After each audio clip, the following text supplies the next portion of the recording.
Welcome to your channel.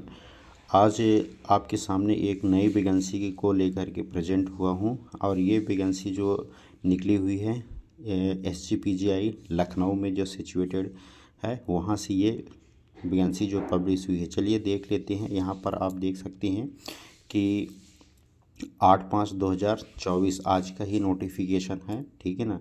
तो इसको हम क्लिक करते हैं और इसमें डिटेल्स में एडवर्टाइजमेंट इसका देखते हैं। क्लियर।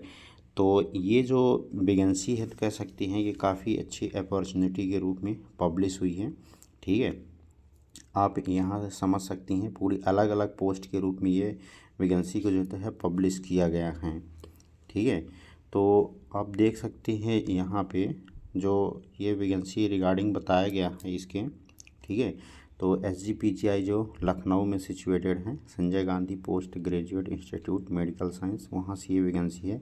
अलग अलग पोस्ट में पूरी वैकेंसी को जो है तो पब्लिश किया गया है, लेकिन हम यहाँ पर बात करेंगे मेडिकल लैब टेक्नोलॉजिस्ट की वैकेंसी के बारे में, ठीक है। क्योंकि यहाँ से रिगार्डिंग सबसे ज़्यादा जो होता है क्वेरी आती है हमारे पास। तो यहाँ पर आप देख सकते हैं, ठीक है, कि मेडिकल लैब टेक्नोलॉजिस्ट की जो पोस्ट है, ठीक है, इसमें जो बताया गया है तो 21 पोस्ट हैं, ठीक ना। और लेवल की बात करेंगे तो ये 6 लेवल पर रखा गया है। क्लियर।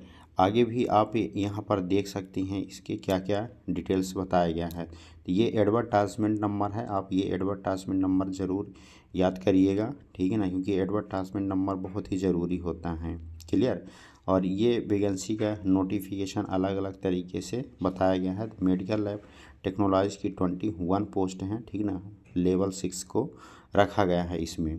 क्लियर। आगे यहाँ पर देखेंगे इसका और थोड़ी सी ये जनरल इंस्ट्रक्शन है इसका, तो आप जनरल इंस्ट्रक्शन पढ़ सकते हैं, ठीक है ना।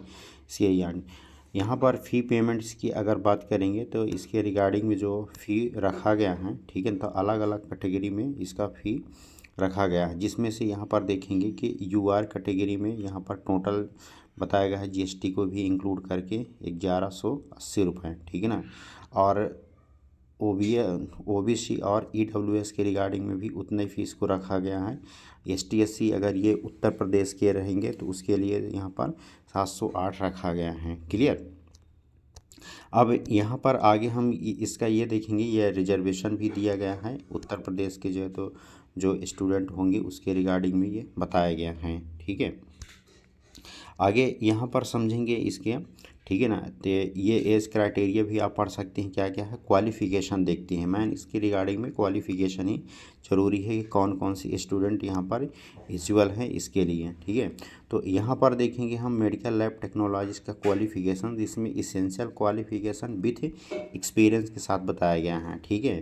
तो जिसमें से यहाँ पर जो ये इसका क्वालिफ़िकेशन है, ठीक है, तो बैचलर डिग्री होनी चाहिए, मतलब कि कह सकती हैं कि BMLT होनी चाहिए इसके रिगार्डिंग में, ठीक ना, या कि BSc MLT हो वो भी चलेगा। और ये मेडिकल लेबोरेटरी गवर्नमेंट या कि इंस्टीट्यूट या कि प्राइवेट इंस्टीट्यूट दोनों से आप किए हों, लेकिन यहाँ पर मोस्ट इम्पोर्टेंस ये बताया गया है कि 2 ईयर का एक्सपीरियंस, ठीक ना। और 2 ईयर का एक्सपीरियंस जो होता है ये 100 बेड लेबोरेटरी से होना चाहिए, ठीक है। 100 बेड लेबोरेटरी से होना चाहिए, तभी जा कर के आप इसके लिए एलिजिबल हो पाएंगे। क्लियर। और भी यहाँ पर अलग अलग पोस्ट के लिए गार्डिंग बताया गया है। आप जिस कैटेगरी जिस पोस्ट से आप एलिजिबल हैं उसके लिए आप देख सकते हैं।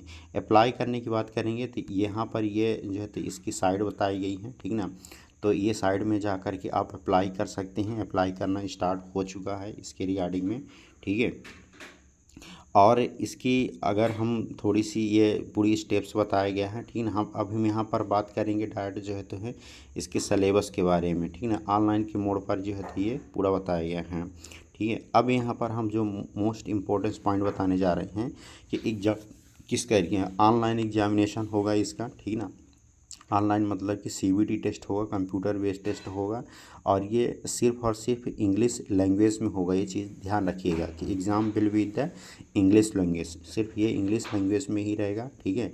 और ये आप वहाँ से इसी साइड से आप इसकी हॉल टिकट भी बुक कर सकते हैं। और यहाँ पर कॉमन रिक्रूटमेंट टेस्ट में ये रहेगा, ठीक है, इस चीज़ को समझ लीजिए कि 100 क्वेश्चन रहेंगे, ठीक ना, और 100 मार्क्स रहेगा और 2 आवर्स का टाइम रहेगा। जिसमें से आपका है 60 मार्क्स जो होता है आपके सब्जेक्ट से रिलेटेड रहेगा, ठीक है, जो आप BMLT DMLT किए हैं उसके रिलेटेड रहेगा।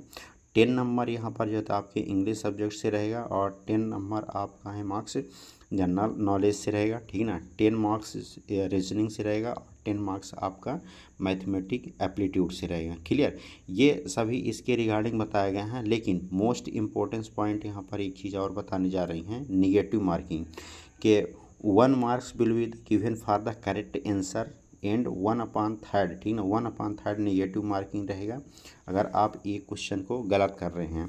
यहाँ पर स्पष्ट तरीके से बताया गया है कि there will be negative marking. Clear, तो ये नेगेटिव मार्किंग भी इसके लिए रहेगी। अब आगे पॉइंट यहाँ पर और थोड़ी सी समझ लीजिए इसी के रिगार्डिंग में कि क्वालिफाइंग मार्क्स इतना होना चाहिए कि जनरल EWS और OBC के लिए 50%, ST SC के लिए 45% होना चाहिए, ठीक है। अब यहाँ पर एक चीज़ और पॉइंट है कि सलेबस क्या रहेगा। तो सलेबस जो आप पढ़े हैं, ठीक ना, यहाँ पर स्पष्ट दिया गया है, ठीक है, कि syllabus will be the uploaded in the institute website. जो इसकी इंस्टीट्यूट वेबसाइट है वहाँ पर इसका सलेबस है, उसको आप चेक कर सकते हैं। वही जो आपके BSc MLT और BMLT किए हैं उसी का सलेबस रहेगा। क्लियर, सबसे पहले आपका कंप्यूटर बेस्ड टेस्ट होगा, देन इसके बाद जो होता है इसका स्किल टेस्ट भी लिया जाएगा टेक्निकल एग्जामिनेशन के रूप में, ठीक है। जैसे ही आप स्किल टेस्ट पास कर जाएंगे देन इसके बाद फाइनल लिस्ट बनेगी, ठीक है ना, मेरिट लिस्ट बनेगी और मेरिट लिस्ट के बाद फिर आपका जो होता है डॉक्यूमेंट वेरिफिकेशन होगा, ठीक है। डॉक्यूमेंट वेरिफिकेशन के बाद ये फाइनली जो होता है फिर सिलेक्शन होगा आपका है, ठीक ना, और ये साइड में इसका रिजल्ट पब्लिश रहेगा। तो इतना आप इसके बारे में समझ सकते हैं और ये वैकेंसी बहुत ही अच्छी है, तो आप अप्लाई कर सकते हैं, ठीक है। तो ये इंस्ट्रक्शन देना ज़रूरी था। आप यहाँ पर देख भी सकते हैं, ये डेट यहाँ पर बताया गया है इसकी और आज ही ये डेट में पब्लिश हुई है। ओके, तो इतना ही है इसके रिगार्डिंग में। Thank you so much.